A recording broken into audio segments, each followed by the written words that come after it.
Hey, what's up guys? This is my buddy Yan here, and this is his 2013 Subaru BRZ. It's all stock. You've had it for how long now? I had it for almost 2 years. I bought it in 2013. So I have it almost for 2 years. Okay, and how many miles are on it? It's about 16 or 17k miles right now. Okay, and this is a 13 model year, right? Yep, this is a 2013. Okay. So yeah, as you can see, it's pretty much all stock. It's still got the stock Michelin all-season tires and low mileage, so we're just going to take it for a drive and I'll give you my impressions on the car.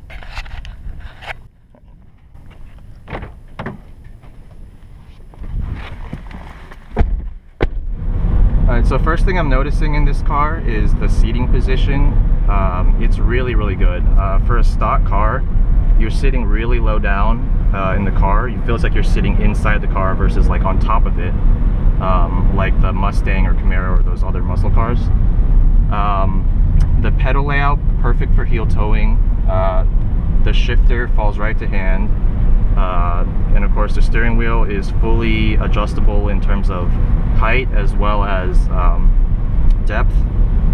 It's actually really easy to drive at low speed. The clutch is quite light. The shifter is a little bit heavier, but it's still very direct and accurate. It feels kind of similar to the S2000 shifter, but a little bit less mechanical. So I think the one area on this car that's really excellent and better than its competitors is the steering. Not just the steering wheel, which is very nice by itself, but the steering feel is like probably one of the best electrically assisted steering racks I've ever used. I'd say it's even better than the S2000s in terms of weight and the off-center feel of it. Very precise, and you know exactly what the front axle is doing at all times. And the ratio is very quick as well, so you can turn in these hairpin corners very easily. And another area where this car really shines is its suspension. I think for a stock suspension, this is actually pretty capable of going on the track or the autocross without even adding coilovers. It still soaks up the bumps really well, so it's suitable for a daily driver.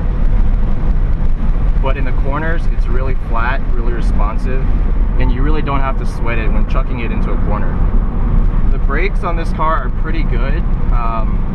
If you push the pedal down, it will get the car stopped without engaging the ABS. But I will say that it does require some more force, and I actually like it better that way because it makes it easier to heel tow.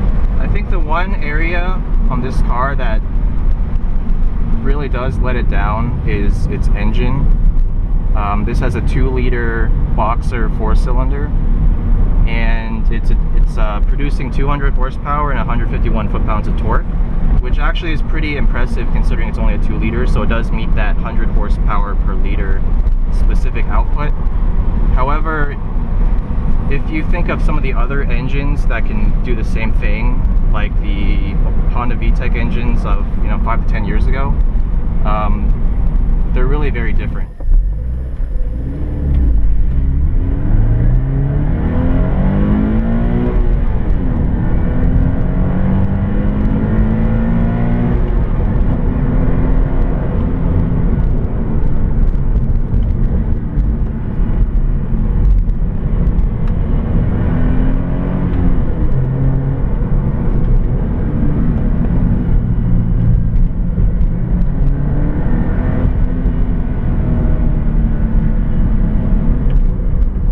It's a pretty good engine. It still pulls relatively hard since the car only weighs about 2,700 pounds. But what I don't like is the way that the engine delivers its power. You would think that with such a high red line of 7,500 RPM and 100 horsepower per liter, you would think that the engine pulls very strong all the way to red line. But there's kind of a dip in the torque band around 5,000 RPM. And after that dip, it kind of resumes, and so it just it's not very linear in that way, and it definitely doesn't pull nearly as hard from 5 to 7,000 as the Honda engines do. Like, I don't know, like the more you get used to it, the slower it feels. You mean the more accustomed you get to driving the car, the less power it feels like it actually has. You feel like you need more power the more you drive it. Yeah, and I think that's a great point because a lot of enthusiasts have been asking Subaru to put the turbocharged version of this engine that's currently in the WRX and actually put that into the BRZ. But Subaru has pretty much been denying any plans that it has to make that happen. And so really what we're left with is the same 200 horsepower each model year. You know, it's just the same old engine. And I think one of the reasons this car sold really well in the first couple of years after it came out, and then the sales really sharply declined after that, is because Subaru is not willing to make the engine any better. I think that's the only way that they're going to entice people who currently have BRZs to actually upgrade to a newer model. Because really, in my opinion, everyone who ever wanted a BRZ, from, you know, all the hype that it built up before its release, they've already gone out and bought one. And so there's not really a market left for this car.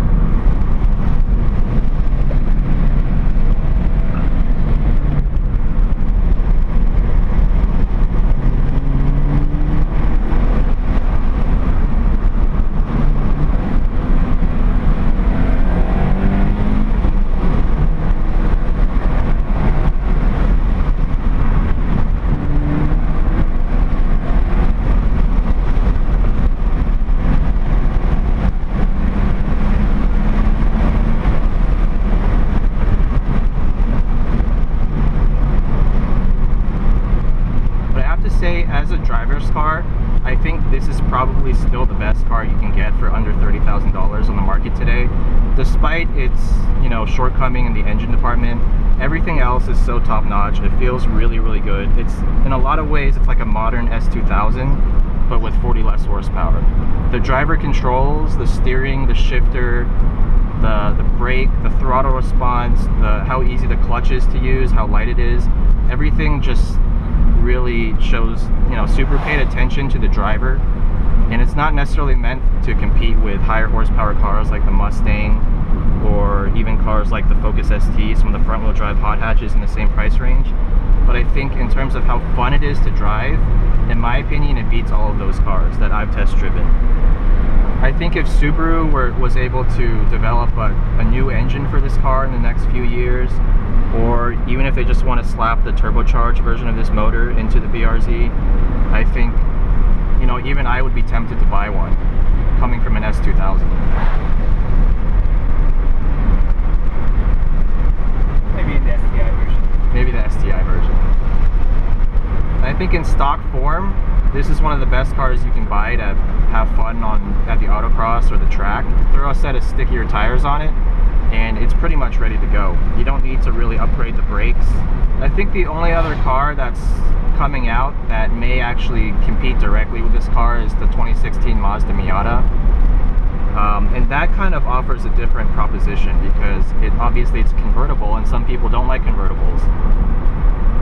And on top of that, that only has 155 horsepower, although it does weigh a few hundred pounds lighter than the BRZ. So acceleration probably won't be too different. 0 to 60 around 6 to 7 seconds, very similar to the BRZ. But of course, that car is only a two-seater, as well as being a convertible, so it definitely has a more niche market, I think, than the BRZ. The BRZ is better suited as a daily driver. It does have a somewhat usable back seat. I'm sure you could fit a couple of midgets in there. So I think in conclusion, if you're looking for a fun, affordable, reliable, sub $30,000 rear-wheel drive sports car, this is the best bet until the Miata comes out. And then we'll have to see all the comparison reviews on the Miata versus this car. If you want more power, then for 25 to 30K, you do have the option of the EcoBoost Mustang, or even the V6 Mustang, although I wouldn't recommend that car. As well as some cars like the Focus ST, the Volkswagen GTI, which has a lot more torque than this.